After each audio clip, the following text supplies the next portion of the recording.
few days later, he called and said we should all come in. Spiff, it's your kidneys. You have 90% failure. You have 6-8 weeks at the most.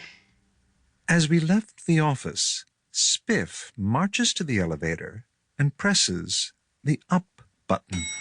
Laura looks at me. Mom, we're going down, not up. Spiff snaps. Up is where my lawyers are. She had made the appointment in advance. In the lawyer's office, we sit down with the estate's attorney, Arthur Adelot, which sounds like a mnemonic, but is actually his name. Arthur is a man whose discretion is so discreet it is not even noticed. Adelot is holding a printout. Your estate, as of this morning, is estimated at approximately $5 million, give or take. Spiff nods. And what happens to it if I die today? Well, your heir is your daughter, Laura, and her boyfriend, yes? Well, the feds for your bracket take 40%. 40% of $5 million is $2 million, leaving $3 million. Spiff nods. $3 million? Not bad. Well, it's not so simple as that. You see, you don't have the $2 million in cash. You'd have to sell stock. Your stocks are very old. Heirs will have to pay capital gains. That's another third. Now you're down to $2 million. Sell the house, there's more capital gain. Now you're under $1.5 million. Spiffy gives us a dirty look. All those years you kept trying to make me vote Democratic. Isn't there any way around this goddamn mess? This is the first emotion I have seen Spiffy reveal so far, and it has not been about her pending death. It is about her pending death tax. Adelot shakes his head. The only sheltered arrangement the feds recognize is that between a husband and his wife. A spouse may leave any amount to the remaining spouse, and the IRS can't touch a penny of it. Now, I cannot tell you that it was much later that the plan struck me, because it struck me immediately. The only question was how to bring it up. That night, over dinner at the club, I gin up my courage to speak when Spiff suddenly looks across the table and says, I think we should get married. Laura looks up. Who?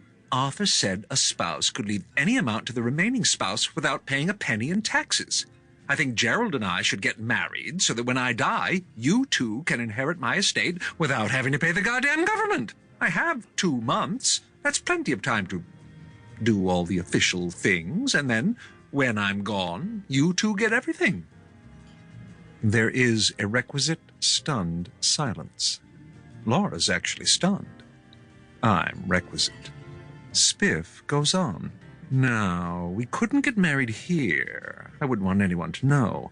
Not for my sake, I'm going to be dead, but for Laura's. Laura sputters. Mother, this is ridiculous. My husband is not marrying my mother. Honey, he's not your husband. You know I think Gerald's marvelous, but he's never going to make much money. Nor will you. You've practically been living off me for years. Spiff actually likes me a lot, but she is not blind to the fact that I am a ne'er-do-well who's never going to keep her daughter in the manner to which Spiff thinks she should be accustomed. I am aching to turn to Laura and say, she's right, you know. After all, Spiff has come up with the same plan as I. But the best thing is for Laura to come to the decision by herself, on her own. It comes that night. After the drive home in our Toyota, as we pass the BMWs and the Jaguars driven by people far less deserving, interesting, and ironic as we. It comes at the apartment that night. The, is it funky? Are we bohemian? Aren't we a little old for this kind of life apartment we've been living in for 10 years? Lying under the covers, staring at the stain in the ceiling, not speaking a word until Laura says, where would you have to go to get married? Florida. The Riddle Key Luxury Senior Retirement Living Center and Golf Course. Riddle Key is one of those upscale gated waterfront developments that caters to seasoned citizens. Seasoned, like we're going to eat them. For $500,000, Riddle Key provides you with a 2-bedroom luxury villa and a 5-year lease.